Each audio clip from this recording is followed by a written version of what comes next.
नमस्कार मेरे प्रिय दर्शकों, मेरे प्रिय श्रोतागण, मेरा आप लोगों के लिए मेरा प्यार दुलार बना हुआ है और मैं एक बार फिर एक छोटी-सी पेशकश लेके आया हूँ। कुछ शिक्षा से संबंधित बातें हैं, कृपया आप लोग इसको पसंद करिएगा और मेरे मन में विचार आया है तो मैंने सोचा कुछ इसको चैनल पे डाल के बताया जाए। टॉपिक ये है शिक्षा का मैंने वो शीर्षक रखा है, प्राथमिक विद्यालय है या जूनियर विद्यालय है और इन विद्यालयों में हमारे सम्मानित अध्यापक गण लोगों का चयन हुआ है और पहले से भी लोग सीनियर हैं, जूनियर हैं और ये अनुभवी अध्यापक अध्यापिकाओं का चयन है। लेकिन बात समझ में नहीं आती है, जैसे ट्रेंड अध्यापक हैं, प्रशिक्षित अध्यापक अध्यापिकाओं का चयन है और इसके लिए सरकार इतना वहन भी करती है, उनके लिए उनके वेतन भी देती है कि ग्राम स्तर पे जो भी विद्यालय का निर्माण हुआ है, उनमें सारे बच्चों को जो पढ़ाने के लिए कि उनकी शिक्षा दीक्षा ऊँची हो, पढ़ लिख के आगे बढ़ें, देश का नाम रोशन करें, अपने परिवार का नाम रोशन करें। लेकिन आए दिन देखने को मिल रहा है और ये बात सभी लोग जानते हैं, मुझे बताने की क्या ज़रूरत है। लेकिन फिर भी मैंने सोचा लोगों के बीच इस बात को रखी जाए कि इतनी भारी संख्या में विद्यालय हैं प्रदेश में, हर ग्राम सभा में 1 से 2 विद्यालय हैं, प्राथमिक विद्यालय, जूनियर विद्यालय हैं। लेकिन बात ये नहीं समझ में आती कि दिन पर दिन इन विद्यालयों की संख्या बच्चों की घटती चली जा रही है। इतने अच्छे अध्यापक, अध्यापिकाएँ हैं विद्यालय में, उसके बाद भी संख्या बच्चों की कम होती जा रही है विद्यालय से, ऐसा क्या है? कि शिक्षा अच्छी नहीं दी जा रही है, पढ़ाई बच्चों को अच्छी नहीं दी जा रही है या अनुशासन की कमी है। आखिर क्या वजह है कि इन विद्यालयों से बच्चों की संख्या कम होती जा रही है? अब वो वित्तविहीन विद्यालय, प्राइवेट विद्यालय की तरफ अग्रसित होते चले जा रहे हैं और विद्यालय में अध्यापकों की संख्या भी है 5 से 6, 4, 5 पुरुष भी हैं, महिला भी हैं, जैसे अध्यापक, अध्यापिकाएँ हैं, लेकिन बच्चों की संख्या कम है। जिन बच्चों के पास पैसा नहीं है, जिन गार्जियंस के पास पैसा नहीं है, तो वो बेचारे अगर चाहें तो कॉन्वेंट में अपने बच्चों का नामांकन नहीं करवा पाते हैं और नहीं करवा पा रहे हैं। तो उनके बच्चे तो इस प्राथमिक विद्यालय, जूनियर विद्यालय में ही पढ़ने के लिए जाएँगे, लेकिन वहाँ की शिक्षा-दीक्षा का कुछ बात समझ में आ नहीं रही है। संख्या कम हो रही है, बच्चे भाग रहे हैं और जिनके पास पैसा है, जिन गार्जियंस के पास पैसा है, वो अपने बच्चों का नामांकन, एडमिशन जाके कॉन्वेंट में करवा रहे हैं।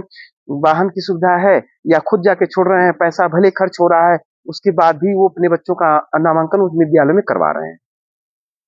तो मेरे बड़े भाइयों, बंधुओं, सभी लोगों से मेरा ये निवेदन है कि कृपया अपनी राय कमेंट में ज़रूर लिखें कि ये क्या वजह है? आखिर सरकार इतना पैसा देती है, इतना वेतन देती है, इन विद्यालयों में खर्च कर रही है, तो ये व्यर्थ जा रहा है या सही दिशा में जा रहा है?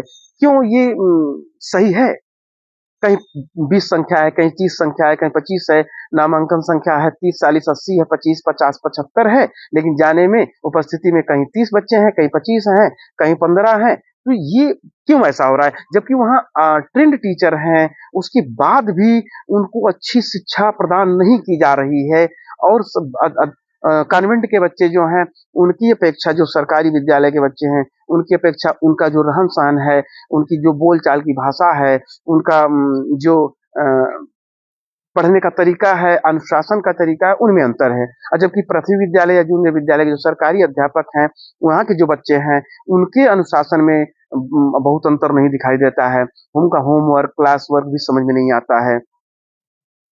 और रही बात कि आखिर इसी टॉपिक पे मैं बताना चाहता हूँ आप लोगों को कि अपनी भी राय दीजिए, अपना भी कमेंट करिए कि अगर एक ग्राम सभा में अगर 20 लोग नौकरी करते हैं, बाकी 80 लोग अगर किसान मजदूर हैं, तो 20 लोग अपनी नौकरी पे अपने बच्चों का एडमिशन कहीं सेंट जेवियर में करवा देंगे, कैम्ब्रिज में करवा देंगे या कहीं बड़े कॉन्वेंट में एडमिशन करा के बच्चों को पढ़ा सकते हैं। लेकिन बाकी जो 80 संख्या जो बच रही है गरीब की, किसानों की, मजदूरों की, तो उनके पास इतना पैसा नहीं है कि वो जाके कॉन्वेंट में एडमिशन कराएँ 7,000, 8,000, 10,000 रुपए, बाकी 500 रुपए प्रति माह का फीस हो गया, 500 रुपया गाड़ी का खर्च हो गया। इस तरह से जो खर्च है, वो बेचारे वहन नहीं कर पा रहे हैं।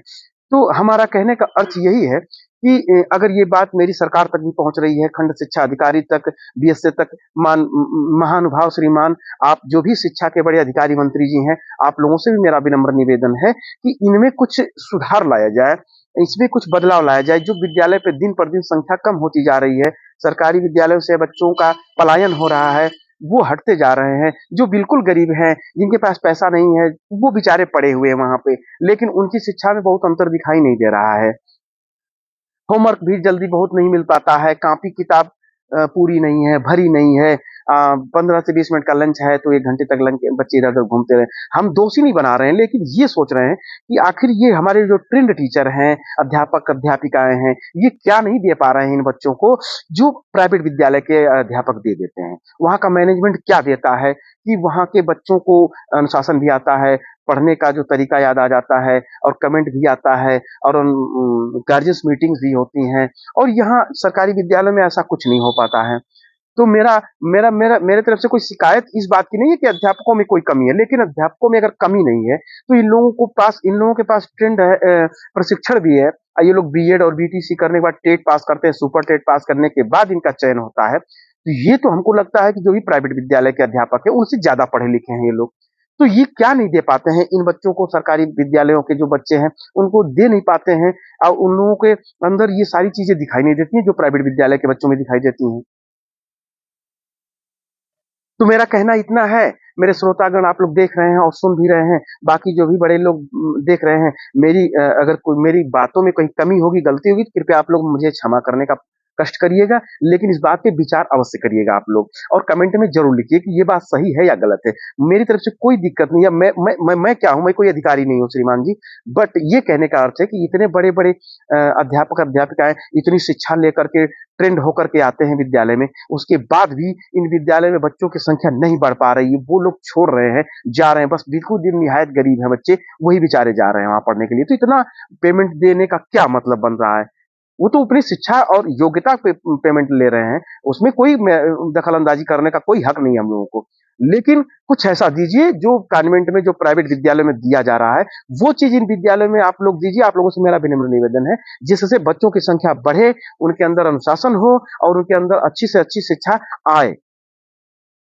तो जो बेचारे ग्रामीण स्तर के जो मज़दूर गरीब हैं, उनके बच्चे भी पढ़ें और उनके बच्चे भी यहाँ से नवोदय के लिए जाएँ, केंद्रीय विद्यालय के लिए जाएँ और आगे बढ़कर के कॉम्पिटिशन के लिए तैयार हों वो बेचारे। लेकिन मेरा बस यही कहने का मतलब है कि आप लोग अध्यापक हैं, आप लोगों से भी निवेदन है कि आप लोग अपनी जो भी आपके पास योग्यता है, उसका पूरा के पूरा इस्तेमाल करके अपने विद्यालय से बच्चों की संख्या कम मत होने दें, और ज़्यादा से ज़्यादा बच्चों को अपने यहाँ विद्यालय में नामांकन करने का प्रयास करें और अच्छी से अच्छी शिक्षा दें, अनुशासन प्रदान करें। और इससे हम कुछ ज़्यादा कहना नहीं चाहते श्रीमान जी, और मेरे श्रोतागण हैं, मेरे जो दर्शक हैं, आप मेरी वीडियो देख रहे हैं, तो अपने विचार को इस मेरे कमेंट बॉक्स में ज़रूर लिखिए आप लोग।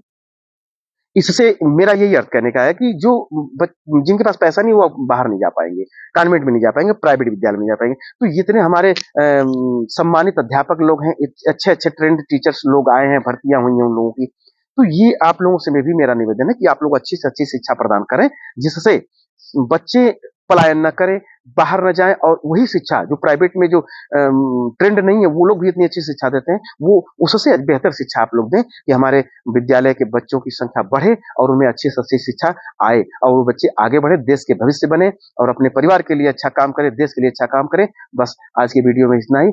नमस्कार, जय हिंद।